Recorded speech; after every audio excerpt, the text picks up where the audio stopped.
Welcome to the NFC Championship edition of Benny versus the Penny. Take one. Here's your host, big bloviating Ben Maller. No, no, this is one take. It's like live. It's on YouTube, but it's live. You used to love when I'd say live on tape. Remember back in the daytime? Yes, you always I said, don't know say that. I that don't line know that. more. Yeah. I used to. I think you stole that from me, but nevertheless, I love the line. Yeah. Oh, yeah. It's a wonderful, wonderful line there. And the great Rick Dees, we talked about this, but Rick Dees used to record his morning show. He was a big morning guy in LA radio, and he'd record the first hour of his show Because he wanted to take long showers. Yes. Yep. he didn't want to get up that early. So, and Rick was the greatest guy. And he told us one time, I was doing the show with Dave, and he said, Dave Smith, and he said, hey, you guys ever record anything? I was like, well, we don't really record anything. And Rick's like, well, listen, if you ever do, he says, leave the mistakes in. He said, because people will assume that it's not recorded. Great advice by Rick. These wonderful wisdom if you ever record anything. Now, most stuff now is not live. It's podcasts are mostly taped, recorded. It's unbelievable. Yeah, I love I used to love the radio station KRS 101 in Los Angeles. It was really an old-fashioned disc jockey driving radio station with all this great music and jingles and imaging, and then they got rid of it. It's like a jukebox now. It's so disappointing. It's like every other radio station. Yeah. It's nothing. Let's make radio great again, Tom. Bring back jingles. We need jingles. Yeah, jingles, live disc jockeys. How about live talk show hosts? And how about when there's a great talk show, you don't get rid of it for two jocks who can't put two words together. Well, that would be nice, Tom. That would be nice. But many people in the radio business love ex-jocks. They love them. They love them. Yes, it's really interesting how these program directors who come up through radio, they're radio savants like you and me and addicted to radio and loved radio, and then they go hire TV jock guys who come in and go, ooh. Yeah. Who come in and say, you know what the Broncos need to do to win this game? They need to play Denver Bronco football. They got to bring their A game, Tom. Another B game. They have to make tackles. All right. Well, this is the NFC Championship Game edition of Benny versus the Penny.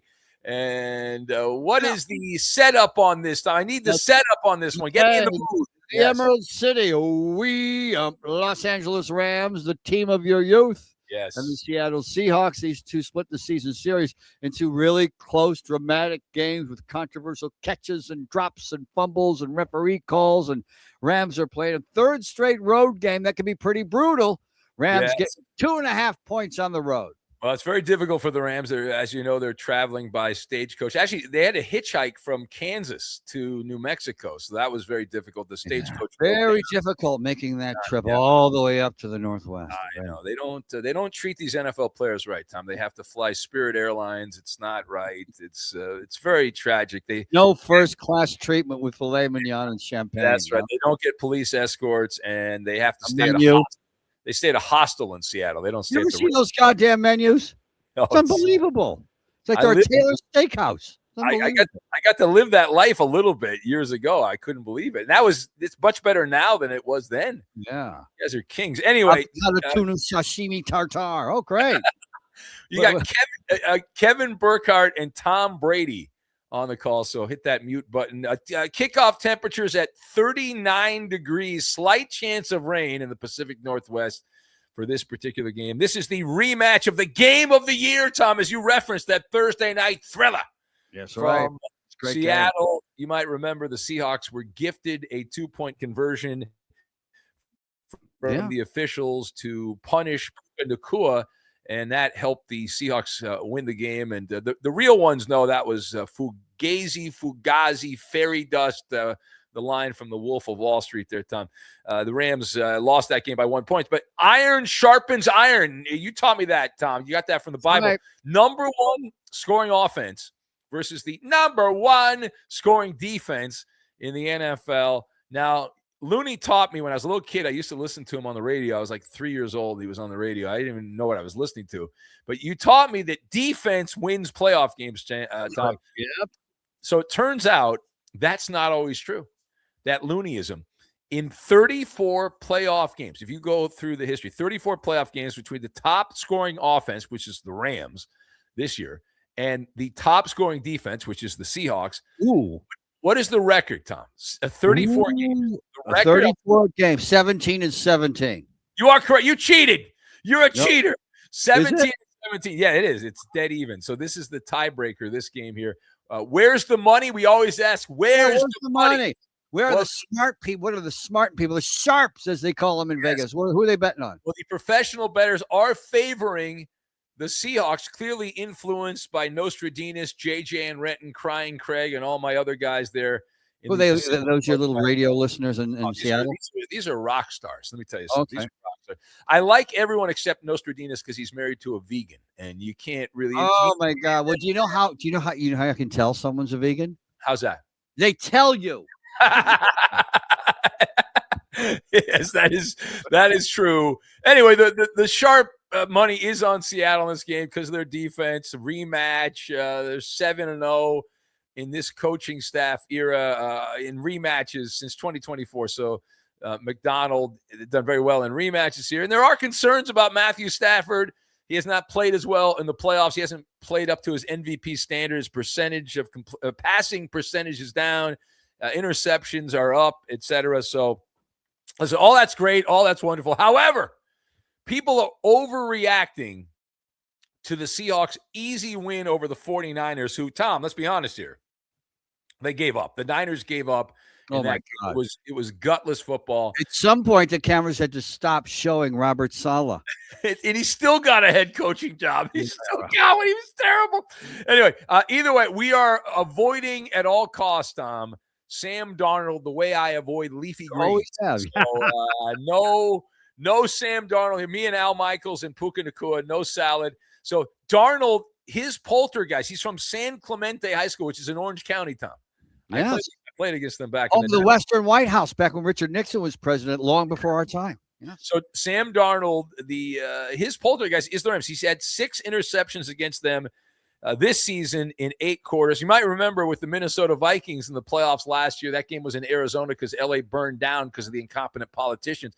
You might remember that time. So they moved the game to Arizona, and Darnold was horrific in that game, and sacked, I think it was 7 or 8 times, something along those lines. Anyway, either way, we are value shoppers, Tom. I'm a value shopper.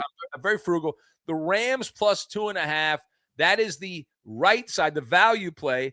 The game will be decided by 3 points or less, most likely. The line opened 1.5, right around 1.5 to 2. That was the opening line in favor of Seattle. So it's moved to 2.5 because Seattle's at home and all that stuff. Sean McVay is the better coach. You've got the better quarterback. And this Rams team has been very disciplined. They don't make mistakes. They had no mistakes in terms of penalties against the Bears last week. And those are the kind of things you do to win playoff games on the road. Matthew Stafford has historically performed pretty well in high-stake games. So that said, I expect the defense here to be the key. The defense has been up and down this year for the Rams. They've been inconsistent, but Jared Verse and Brandon Fisk, the 2 defensive young studs there for the Rams, are elite. They should be able to disrupt Sam Darnold, and the Rams defense near the top in stopping rushing touchdowns, fewest allowed, pressure rate. They're in the top 4 at pressuring the opposing quarterback, which is massive. Takeaways, they have the 5th most takeaways. You want more? They forced 7 turnovers across the prior 2 games against Seattle here. So the one issue the Rams have had defensively is they occasionally have matador defense, Tom, where they go, ole, ole, ole, ole. It's not good. They had 8 missed tackles in the first half against the Bears last weekend. So, again, the Rams, they're the more physical team. They were the more physical team against Chicago, blocking and tackling. You taught me that when I was a kid, Tom, blocking and tackling. And the Rams, they don't need Kyron Williams to go for 150 yards and 4 touchdowns. Just be effective, right? Keep Seattle's pass rushers honest and whatnot, and then the Rams. Kyron Williams just needs to play Kyron Williams football. That's what he needs. Thank you, Tom. Thanks for touching up my work here. The Rams, defensively, the Seahawks are down to Kenneth Walker as their featured back, their other running back. Charbonnet out for the playoffs here. Snap, crackle, pop. And so you limit him, force Sam Darnold to make high-stress decisions in passing situations, and that doesn't go well. Darnold will go warp speed, Tom. He's going to go warp speed into the Vomit Comet. And the sole injury, he's the only one that has to make plays. The only one can make plays. That is a recipe for disaster. Something tells me that Sam Darnold did something awful to a member of your family. That's No, not at all. I don't know Sam Darnold. I just no know matter what that you refuse to believe in the great Sam Darnold. Yes, and you will be on my side of the aisle at the end of this game on Sunday here. The only thing that scares me a little bit is the meddling of the NFL. Seattle was given some help the last time these teams played. Is this going to happen again here? Go deep state conspiracy. Are you doing excuses first about referees? No. I'm just saying. I mean, it's not an excuse. It's a fact, Tom, that the officials in the game. Seattle. Even Nostradamus agrees Seattle was given 2 points they didn't deserve in that game. So that scares me a little bit. Here's my philosophy. Win the fight, win the game, win the election, whatever it is, and you don't have to complain that it was fixed. Just win. Just win, baby. To quote Tomm Looney, just win, baby. Yeah, well, thank you for that. The problem is you can't win if it's rigged. If it's a rigged deal, you can't you can't win it. But anyway, listen, I'm going to take the Rams. You can ram it all day. You can ram it all night. You can ram it. The Penny does not agree. Penny going with heads. Penny taking the Seahawks at home, giving away the points. Big Ben going with the team of his youth. Yes, the Los Angeles Rams. Now, I did have some bonus fun facts. You want some? Oh, good. Let me.